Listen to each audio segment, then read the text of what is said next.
அனைவருக்கும் வணக்கம். சற்று முன் வெளியான முக்கிய அறிவிப்படி வங்கிகளில் கணக்கு வைத்துள்ளவர்கள் அனைவரும் பயன்பெறும் வகையில் அவர்களுக்கு முக்கியமான மகிழ்ச்சியான அறிவிப்பை ரிசர்வ் பேங்க் ஆஃப் இந்தியா வெளியிட்டுள்ளது. இதுல என்னென்ன அறிவுகள் வெளியாகியுள்ளன என்பதை பற்றி விரிவாக நம்ம வீடியோல பார்க்கிறோம். வீடியோவை கடைசி வரைக்கும் ஸ்கிப் பண்ணாம பாருங்க. வீடியோக்குள்ள போறதுக்கு முன்னாடி இந்த வீடியோ லைக் பண்ண பிடிச்சிக்கோங்க. உங்களுக்கு இது போன்ற புதிய அப்டேட்களை உடனுக்குடன் தெரிஞ்சுக்கணும்னா இந்த சேனலை சப்ஸ்கிரைப் பண்ணிக்கோங்க. வாங்க வீடியோக்குள்ள போகலாம். மினிமம் பேலன்ஸ் பற்றி வங்கி கணக்கு வைத்திருப்பவர்களுக்கு மகிழ்ச்சியான அறிவிப்பு ஒன்று வெளியாகியுள்ளது. எனவே மினிமம் பேலன்ஸ் பற்றி வங்கி கணக்கு உள்ள அனைவரும் இதை பற்றி கட்டாயம் தெரிந்து கொள்வது அவசியமாகும். வங்கியில் மினிமம் பேலன்ஸ் அபராதத்தை பார்த்து கடுப்பாகும் நபர்களின் மத்தியில் அவர்கள் மகிழும்படி முக்கிய உத்தரவை ரிசர்வ் பேங்க் ஆஃப் இந்தியா அனைத்து வங்கிகளுக்கும் அதிரடியாக அனுப்பியிருக்கிறது. மினிமம் பேலன்ஸ் என்ற ரூல்ஸ் பலருக்கும் பெரும் தலைவலியாகவே இருந்திருக்க வாய்ப்புள்ளது. ரூபாய் 1000 பணத்தை அப்படியே வைத்துவிட்டு பல மாதங்கள் கழித்து பின்பு எடுக்க சென்றால் அது முழுவதும் இருக்காது. சிறிது விவரம் தெரிந்தவர்களுக்கு மினிமம் பேலன்ஸ் அபராதம் போட்டு விட்டார்கள் என்று தெரிந்துவிடும்.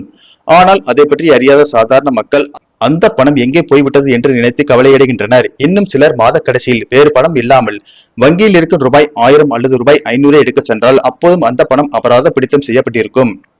இதற்கு வங்கி கணக்கை முறையாக பராமரிக்காததுதான் காரணம் என்பதை மறுக்க முடியாது. இப்படிப்பட்ட மினிமம் பேலன்ஸ் அபராதத்துக்கு புதிய விதிகளை ரிசர்வ் பேங்க் ஆஃப் இந்தியா கொண்டு வந்துள்ளது.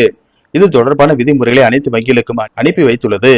இந்த புதிய விதிமுறைகளின்படி 2 ஆண்டுகளுக்கு மேலாக எந்த ஒரு பண பரிவர்த்தனையும் செய்யாத வங்கி கணக்குகளில் இருந்து எந்தவித மினிமம் பேலன்ஸ் அபராதமும் வசூலிக்கப்படக்கூடாது. ஏனென்றால் அந்த வங்கி கணக்குகள் செயலற்ற கணக்குகளாக எடுத்துக்கொள்ளப்பட வேண்டும். ஒருவேளை கல்வி உதவித்தொகை, அரசு மானிய உதவித்தொகை பெறும் நோக்கில் தொடங்கப்பட்ட வங்கி கணக்குகளாக இருந்தால் அவற்றை செயலற்ற கணக்குகளாக கருதக்கூடாது. இந்த கணக்குகளில் 2 ஆண்டுகளுக்கு மேலாக எவ்வித பரிவர்த்தனை மேற்கொள்ளவில்லை என்றாலும் இவை செயலில் உள்ள கணக்குகளாகவே கருதப்பட வேண்டும். அதே போல இந்த கணக்குகள் ஜீரோ பேலன்ஸ் அக்கௌண்டுகளாக இருக்கும் என்பதால் அதிலும் எந்தவித மினிமம் பேலன்ஸ் அபராதமும் வசூலிக்கப்படக்கூடாது. அது மட்டுமல்லாமல் இந்த புதிய விதிமுறைகளின்படி செயலற்ற கணக்குகளை மீண்டும் ஆக்டிவேட் செய்ய கட்டணம் வசூலிக்கப்படக்கூடாது. அதே போல தொடங்கும் போது முந்தைய பராமரிப்பை சொல்லி அபராதமும் கேட்கப்படக்கூடாது. மேலும் 2 ஆண்டுகளுக்கு மேலாக பராமரிக்காமல் செயலிழந்துவிட்ட கணக்குகள் குறித்து அதன் உரிமையாளருக்கு SMS கடிதங்கள் அல்லது மின்னஞ்சல் மூலம் தெரிவிக்க வேண்டும்.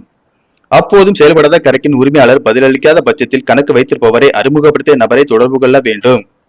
மேற்கூறிய விதிமுறைகள் மினிமம் பேலன்ஸ் அபராதத்துக்கு கொடுக்கப்பட்டுள்ளன. இந்த விதிமுறைகள் விரைவில் அமல்படுத்தப்பட உள்ளன. நன்றி, வணக்கம்.